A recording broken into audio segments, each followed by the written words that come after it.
how do you get like 3 offers in 24 hours where you haven't had one offer? Like, I don't know how else to describe it other than like animal spirits. The buyers go, well, let's make offers. Okay. Now they are out and doing that. So that happened. We were in agreement on that. This flip that I did, I did a couple over the last couple of years and they went really well. Of course, thought, I'm going to be sarcastic here. Thought, I'm a genius. This was easy. This was great.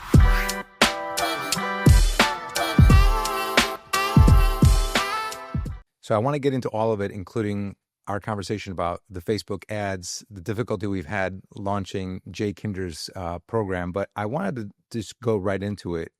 You had a challenging week, and real estate agents are having challenging weeks. So let's start there. Tell me about what happened in these last week or so. Yeah, I would say it's been a challenging probably 4 to 5 weeks for sure. I think we talked about it. The market has been in a shift. So, sellers kind of starting to figure it out. Buyers, this is what I'm feeling is like buyers are actually starting to figure it out. So quick story into that. Had a couple properties. The one that I got from YouTube, 1 point, high level. He basically has priced right now $150,000 less than what he paid in 2022, and was okay with that. Bought another house, but didn't want to hold 2 houses, had the carrying capability to be able to hold 2 houses, and didn't basically get any offers at all. And we're at 174, and back to kind of the help. I was talking to you off camera, like feeling a little helpless, man. So there was this, a couple of weeks ago, went through the balance sheet, which was a great exercise, which all you folks out there, like, it's not the funnest stuff to do, to look, run your life by your balance sheet, not by your bank account in a way, right? So I did that exercise, which was great. And then it's like, okay, felt like did something, right? Okay, I'm doing something. And then there wasn't anything more to do. Of like, called everybody, tried to set up as many, and just, it's, the game, Eddie. Like, you can't just snap your fingers and be like, okay, I want to go out and work really hard this week and make up for it all. It just doesn't work that way. So it's still having the fortitude to be making the calls and doing all the things. And, as of yesterday, man, we literally got 3 offers within 24 hours on that property. The couple of them were low cash offers. So this is what my point is here too about. I feel like the buyers finally started to come out a little bit. Like, we hadn't had one offer. And then in 24 hours, we get 2 cash offers, which basically created not a bidding war, but like then these buyers that came in that really loved the property gave full price. Because do you think to some extent, the hesitation from buyers to make offers has been because, it's still a seller's market. They're not going to accept my $1 million offer on your $1.5 million house. Right? Yeah, that's what yeah. Now it's like, well, you know what? They may go for it. So let me make the offer. Yeah. So that's what exactly, man. Like, they call it in the stock market animal spirits. And so it's like, how does that happen? How do you get like 3 offers in 24 hours where you haven't had one offer? Like, I don't know how else to describe it other than like animal spirits. The buyers go, well, let's make offers. Okay. Now they are out and doing that. So that happened. We were in agreement on that. This flip that I did, I did a couple over the last couple of years and they went really well. Of course, thought, I'm going to be sarcastic here. Thought, I'm a genius. This was easy. This was great. And, so for you out there thinking about doing a flip, man, we kind of just didn't really think of, look, there was the part we couldn't think about of major contingency plan, right? Like, what if it doesn't sell, and we've got a interest only loan on it, because we could float it. It's not a big deal, but it's like at $500 a week, you're just bleeding out. And then the market's dropping. So you got 2 things going on. You got market dropping and, bleeding out revenue each week. So you're cutting into the bottom line. Bottom line is, we got yesterday, well, full price offer with concessions. So, I'm not going to make a lot of money. Not definitely like Best Laid Plans of Mice and Men 6 months ago, man. We thought we were going to make this. I was like, oh, no brainer. We're going to make this. And then blam, this market hits when we did too much on the property. This is kind of the other thing. We should have just put a roof on it, paint, and some floor, and been in and out, and we would have made more than what we're going to make right now after redoing the whole house. Point is, that Best Laid Plans of Mice and Men, and then also kind of as a smaller house, had a pool, which is a kind of a niche thing. So anyways, but the bottom line is then we get full price offer. Hadn't had one offer since we had it on the market for 5 weeks, like in one day. So in the same day, that other big one, smaller one. So I think maybe the buyers are starting to go, okay, we feel at least good enough to make a low cash offer, and then on a property that's a entry level home, came in at full price. We lowered the prices. We put incentives on there. We just we tried to keep lowering the price to get feedback of like actual showings and hopefully an offer. That ended up happening. So we didn't just stand on a hill of like, we want this, like, so interesting times, man. No, I love that. For those of you joining us for the first time, this is the Relevant Agent Podcast, and Alex and I have been in real estate space for plus or minus 20 years now. So him and I are really looking forward to sharing our stories. And right now, there are just so many great stories to share as we move through this transitional period in the market, because these are perfect examples of that transitional period, right? They're just little snapshots of that kind of smells like this is changing. And that's kind of where we're at. And then within that, how do we handle that? How are we having those conversations? How are we having fresh conversations based on this new, movement? Because I talked to you just yesterday when I sent you, that referral, right? And I said, hey, listen, these people, they're the quintessential example of someone who did all the right things at the right time, right? They bought a great little house in 2020, I believe it was,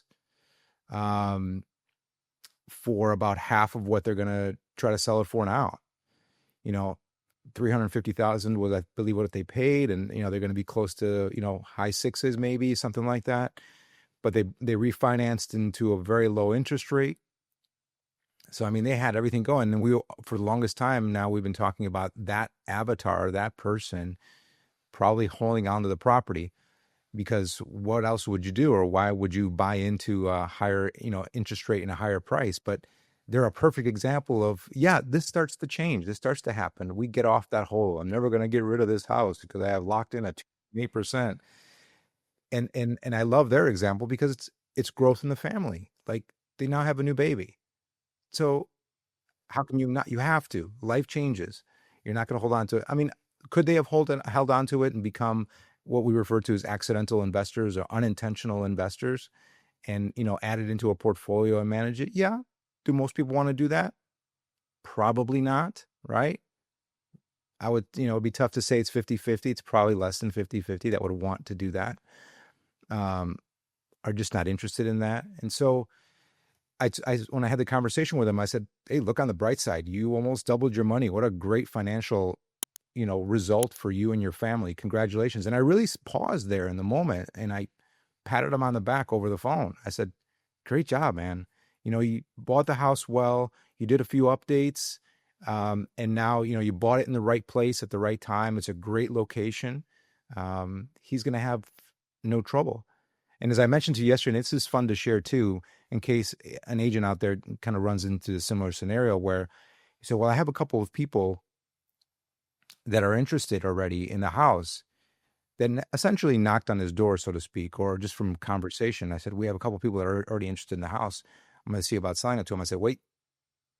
I said, before you do that, right? If you've got a couple of people that you weren't expecting to knock on your door about buying your house, that's exactly when you should be putting it on the market and exposing it to the masses with a real estate agent. So if you get into those conversations out there with potential customers, make sure that they know that their best exposure still is to expose it to the masses and get it on the market. Because if those couple of people would be interested, there's all these other people that have been waiting for that type of house to come up, and they're not going to know about it if you keep it super quiet, Mr. or Mrs. Seller. That's the conversation I would have, and I did have with them. And they said, "Yeah, you're right." I said, "That just makes sense." I said, "Yeah, because what you think you might get, which would be a great number you'd be super happy with, the minute you open it up to everyone else, it could be a lot more." So yeah, that's I, just a little I snap. think on a double clicking into that, Eddie, you make a good point. Maybe for somebody out there, there might be an agent that has that scenario. That hey, you might have somebody that's knocking on your door, and to your point, that means that the market probably will give you more. That being said, what you can do as that agent out there, and you and I spoke about this, we're so much on the same page with the strategy to help somebody maximize their, not just for us to get a commission, to put them in as an exclusion, right? So you can do a listing agreement, say, hey, if you've got these people, happy to put them in, and I'll do it for a reduced commission because if you found them or they found you, whatever, happy to sell it to them. But you don't kind of wait. A, you put it on the open market so you can get the most amount. But B, hey, leave yourself that potentiality that these people might be the buyers, and so you can put them in as an exclusion just for you guys out there that might run into that scenario. Yeah, no, and it's a great. I believe it's also a great trust builder too. That you're honoring their request. Listen, I get it. I would want to save money too. So we can exclude them out of the deal, or exclude them out of a full commission deal if you want, and reduce the commission that you have to expend if they end up being the ultimate buyer. So it's a win-win for everybody. Um, yeah, it's just those conversations, man, that are happening right now are just, again, more examples of the movement of the market and where we're headed, and then what do we say when we get into those conversations? So what Yeah, else? interesting times. Yeah. So what else we got? I know you were now dealing with. So Alex and I are talking about whether we're going to, how and where we're going to. I'll just be transparent about it, how and where we're going to post a video about a really exciting lead generation strategy that you guys absolutely have to stay tuned, because it's incredible. And I'm one of these guys that are always looking out for what's the catch, what's the gimmick. Uh, and we've been gone. Alex and I have gone through it front and back, and there's only upside for our real estate agent friends who are watching, of course. Um, do you want to tease into that, or kind of why we paused, and kind of what you're experiencing as you were looking to ramp it up yourself inside the team? Yeah. Yeah, so I love it. And we're so much alike in this because we've had so many shiny objects waved in front of us over the years, and hey, some of them actually are shiny. Some of them are just a big old hook with a glittery lure on there that With a you're like, recurring auto debit you can't get to stop.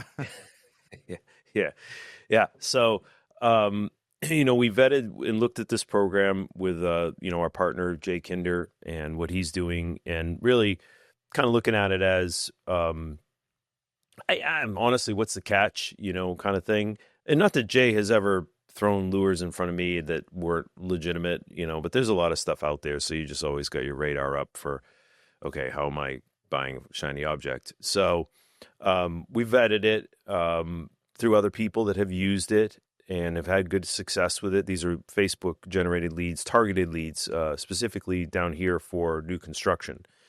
So we decided to enter into the program. It was really streamlined from the beginning, Eddie. Got, great right away. Okay, you got to set up this, you got to set up this. Then you're going to meet us here on this webinar. But there was some webinar stuff that our admin, Candace, had to go through and did a great job there and set the whole thing up. Anyways, we kind of got to a point where she was meeting with someone to kind of walk her through linking our Facebook business page, which is what you run the ads through, to their program. What we found was that we got hacked about 4 or 5 years ago, kind of during COVID. And Candace was able to get back a certain degree of access, and this is kind of outside my realm because I'm not handling it, but just for general purposes, we were able to access it. Let's put it this way, not at 100%. And which is, I know, may sound weird out there. Like, how can we've been posting onto our Facebook business page and able to use it and all that.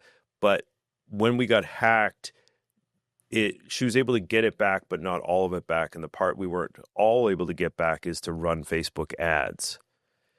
So Candace really went 8 ways to Sunday to try to figure out how to be able to do it. And basically we got to a point with like, you can't get into that part of your own account to set up these ads. So she had to start a whole new page. So for you guys out there, the lesson is make sure that you really tighten up your passwords so that you don't get hacked, because, you want to be able to use your account like this. So watch your passwords. There's a great thing out there, guys, called NordPass. And it's kind of an overall general, think of it like this, like it's like a lock behind your locks. So it's like a master password to open everything up. And so, we had to start a new Facebook business page. So stay tuned for that. That's why it's important to have good admin. If you're not that kind of person out there, as you build your team, build an admin side, somebody that can, dig deep on something like this while you're out prospecting. It's very valuable to have that.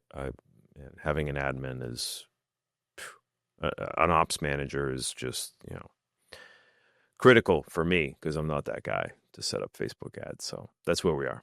Yeah, I mean, a slight pivot here, and I believe we've talked about, I know we have before about how we leverage our time and who we bring on, but you bring up a really good point, just in understanding, who you are, what your skill set is, where your value is, and genuinely just as a person, like what are you good at versus others that can be exceptionally much better, exponentially much better than you are at, a particular task. And so, yeah, the benefits of having great people that you enjoy working with too, as a bonus, is just unbelievable in your business. But I'm really excited about, going into detail about it. I know we'll be announcing more details, but if you do have interest in finding out more about the Facebook lead generation program, please comment below.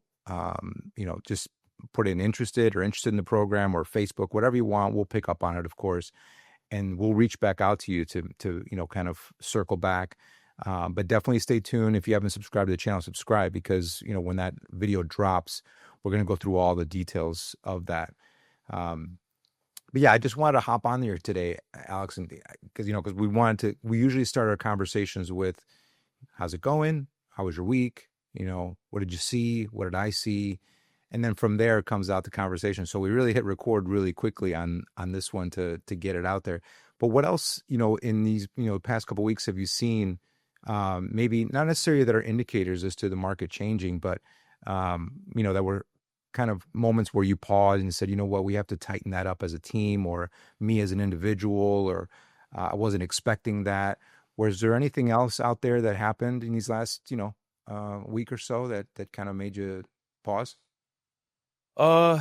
Yeah, I would say the biggest thing of it's been going on for a couple weeks is really getting dialed into our accountability and numbers. So we're doing KPIs, which are key performance indicators, which we've been doing for a little while, but haven't been like really super acute and thorough. So as we've done that, it's helped me. So now I'm coaching from a summary of what the KPIs are. Every Wednesday, I'm meeting with the agents, 15 to 20 minutes, nothing too crazy. Where are you at? And I can look at I hate to put it like this, but I'm going to, as a coach, going, okay, we need to get the dials up, right? And or we need to get the appointments up. Okay, you've got dials, you've got appointments. We don't have an EBBA signed. That's where we're stuck. or we've got a few EBBAs signed, we've got some showings, but we don't have any offers. So it kind of runs down like the funnel like that. So I can look at it as a snapshot and say, okay, this is where you're stuck.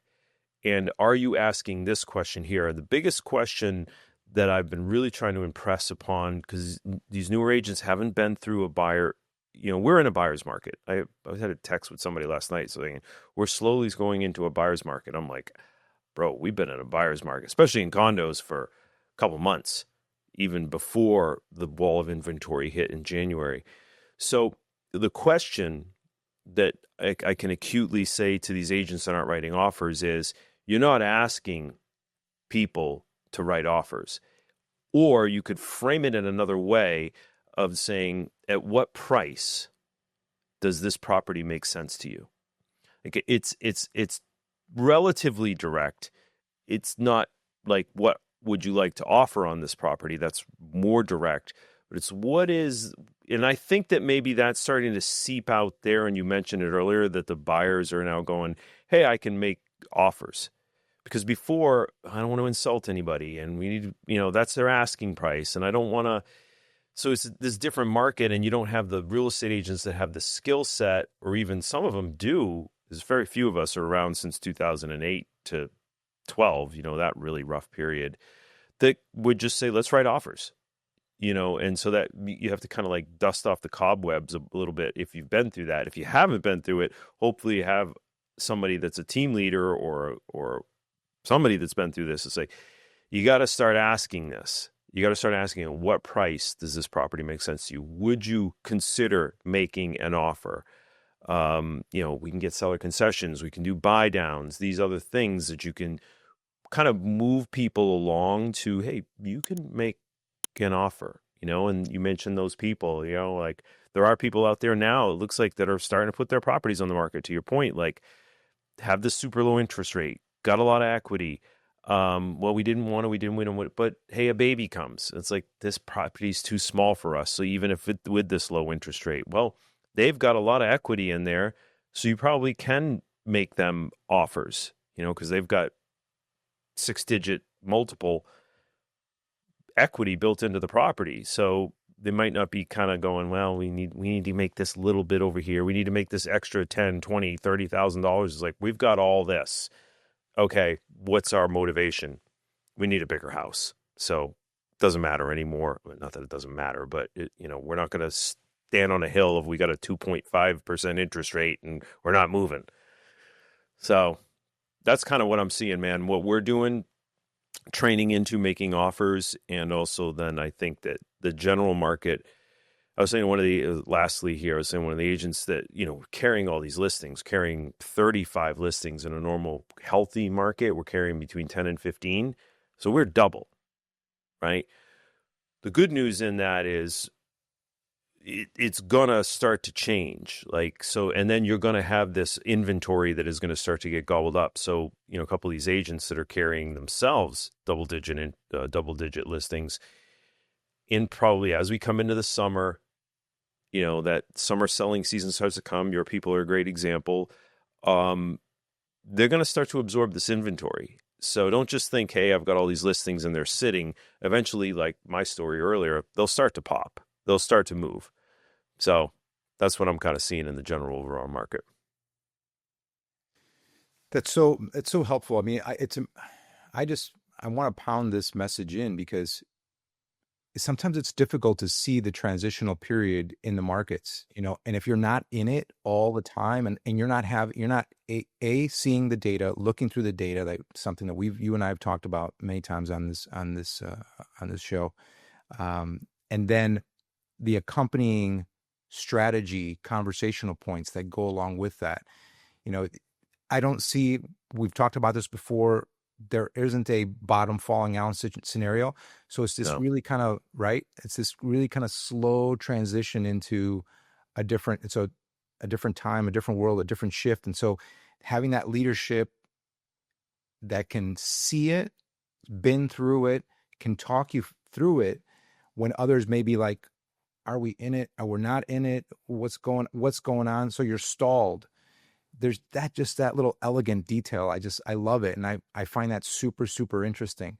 that you could see it, that people can see it because they've been through it or are astute enough to of pick up on it, and then marry in the strategy for that season in our market. That's what I love.